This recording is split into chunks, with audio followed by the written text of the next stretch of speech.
Título: O voto invisível e a fé cega, uma crônica eletrônica para o Brasil da desconfiança. Boa tarde, boa noite ou bom apocalipse democrático, meus caros seguidores do canal Na Fé com Ironia. Se você clicou nesse vídeo, é porque sente aquele cheiro inconfundível de papel queimado, ou melhor, de papel que não existe, de voto impresso que nunca foi impresso, de fé que virou algoritmo. Bem-vindos de volta ao canal onde a ironia é bíblica e a fé é desconfiada. Aqui a gente não acredita em conversa de político e nem em software que diz "confia em mim". Você já viu o programa de computador ser honesto? Eu também não. Mas vamos com calma. Respirem fundo, fechem o TikTok e me acompanhem numa jornada pelas entranhas do sistema eleitoral brasileiro, onde o voto é digital, a dúvida é analógica e o cidadão é tratado como um burro com senha. Capítulo 1. A fábula do botão verde. Era uma vez, em um Brasil muito parecido com o nosso, um cidadão que foi votar. Ele levantou cedo, botou a camiseta branca da paz, caminhou até a sessão eleitoral, digitou uns números na urna eletrônica e apertou o tal do confirma. A maquininha fez aquele barulhinho de micro-ondas satisfeito. Pi! E foi isso. Acabou. Não teve comprovante, não teve papelzinho, não teve nem carimbo de missão cumprida. Ele saiu de lá como quem sai de uma igreja neopentecostal depois do culto, sem saber se foi salvo, mas confiando porque o pastor disse que foi. Essa é a essência do voto eletrônico brasileiro. Uma espécie de sacramento sem batismo, uma missa sem hóstia, um contrato sem assinatura. O eleitor acredita porque mandaram ele acreditar. A urna é segura, dizem. Auditável, repetem. Confiável, juram com olhos de juiz de toga. Mas será? Capítulo 2. A fé é o que se vê. Olavo de Carvalho dizia que a burrice organizada sempre vence a inteligência desorganizada. E é mais ou menos isso que acontece quando o povo tenta discutir urna eletrônica. A elite tecnocrática ri da cara do povão. Ah, você quer voto impresso? Que ignorância, que retrocesso! Que perigo para a democracia!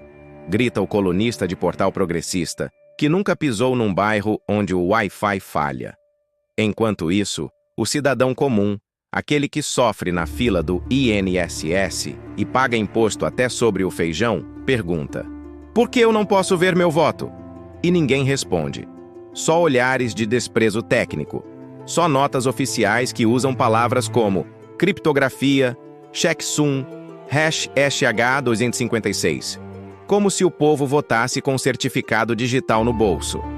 Chesterton escreveu que o homem moderno perdeu o bom senso e prefere acreditar no invisível só porque é complicado. Pois é. A urna eletrônica virou esse oráculo pós-moderno. A maquininha diz quem venceu e todos obedecem. Mesmo que você ache estranho que o candidato com apoio popular em todo canto tenha menos voto que um poste em greve. Capítulo 3. O teatro da transparência. O Tribunal Superior Eleitoral garante que o sistema é transparente. Diz que mostra o código-fonte, que convida especialistas para testar a segurança, que audita, filma, registra, que há fiscais de partido, membros do Ministério Público, representantes da OAB, engenheiros da Poli, tudo presente, tudo vistoriado, um verdadeiro balé cibernético da democracia. Mas sabe o que falta nessa coreografia toda?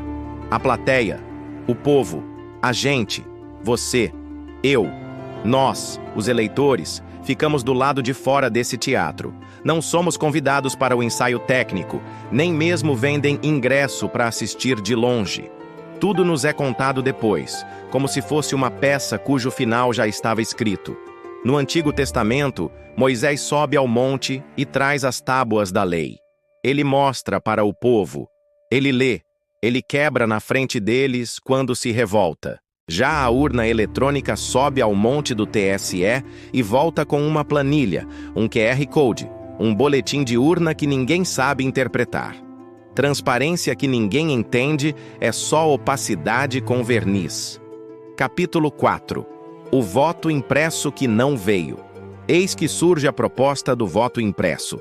Não aquele com caneta e cédula de papel dos tempos de coronel, mas o chamado registro impresso do voto, que sai automaticamente da urna, vai para uma caixinha, sem contato manual do eleitor. Um mecanismo de conferência visual, simples, direto, auditável. E o que aconteceu? Foi taxado de ameaça golpista. Deputados defenderam, senadores ridicularizaram, ministros do STF zombaram. Imprimir voto é abrir espaço para a fraude, disseram com a cara mais lavada do mundo, como se fraude tivesse nascido no papel e não nos bastidores do poder. Ora, a fraude não está no meio, mas na intenção.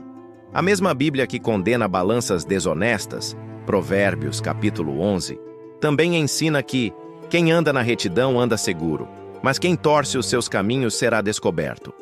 O problema nunca foi a tecnologia, mas a falta de vergonha de quem a manipula. E mais, na eleição de 2020 nos Estados Unidos, vários estados usaram máquinas com voto impresso.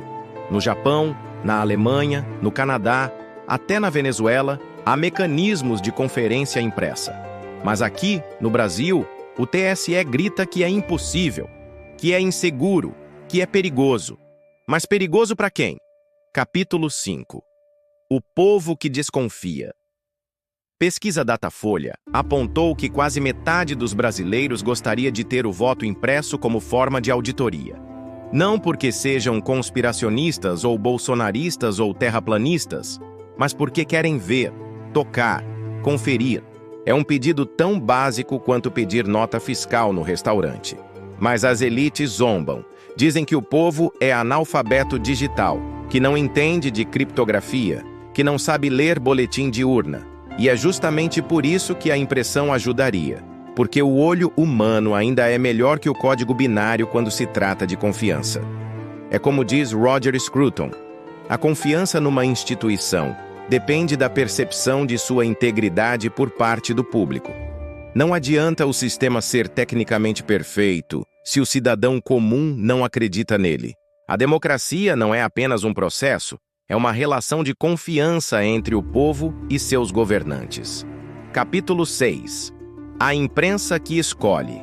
Lado A, imprensa, claro, escolheu um lado. Os grandes jornais preferiram repetir a narrativa oficial. Que a urna é segura, que o voto impresso é golpe, que questionar o sistema é golpear a república. A Globo News virou porta-voz do algoritmo. A Folha virou editorial de software. O Estadão, então, só falta virar XML.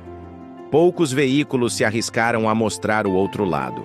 A Gazeta do Povo, o Conjur, o Jornal da Cidade Online, alguns colunistas independentes, todos tratados como hereges digitais. Como se pedir conferência pública fosse crime de lesa majestade. C.S. Lewis, em A Abolição do Homem, diz que o verdadeiro totalitarismo se instala quando as emoções são substituídas por slogans e o raciocínio por palavras de ordem. E é exatamente isso que vemos hoje. Qualquer tentativa de debater o sistema eleitoral vira a acusação de golpe. Capítulo 7. A urna como religião. A urna eletrônica virou um dogma. Um sacramento eletrônico. Você não pode duvidar, não pode perguntar, não pode investigar. O simples fato de querer entender já te coloca na lista de suspeitos. É como se a urna fosse o novo bezerro de ouro do sistema e nós, os críticos, fôssemos os profetas inconvenientes. Mas uma fé que não permite questionamento não é fé, é seita. E uma democracia que não aceita auditoria não é democracia, é tecnocracia. Se o seu voto desaparece num sistema opaco e você não pode verificar, então você não votou, você apertou um botão num cassino estatal. E os dados foram direto para o servidor onde ninguém entra. Conclusão: a luz do dia. Meus amigos, é preciso dizer com todas as letras, sem transparência real, não existe democracia verdadeira. Não adianta vestir a urna de honra se ela se recusa a se despir para o povo. O voto é a alma do regime representativo. Se não podemos auditá-lo, então nossa alma foi vendida a um software obscuro. A Bíblia nos ensina que não há nada oculto que não venha a ser revelado. Lucas capítulo 8. E o povo brasileiro, com sua sabedoria desconfiada, sabe que quem não deve, não teme. Se a urna é tão segura assim, por que tanto medo da conferência? Você confiaria seu salário a uma empresa que nunca mostra o extrato bancário? Então por que confiar seu país a um sistema que não te deixa ver o voto? Pense nisso e deixe nos comentários. Você apertou confirma, com convicção ou com resignação? Quer continuar vivendo nesse teatro de confiança digital ou prefere uma democracia onde o povo pode conferir com seus próprios olhos? Se você gostou, curta, compartilhe, mande para o tio do Zap e para a prima da faculdade. Se inscreva no canal Na Fé com Ironia. Aqui, a urna é questionada com respeito e o voto é defendido com fé, mas com fé racional. E lembre-se, na política brasileira, a única coisa realmente auditável é a cara de pau.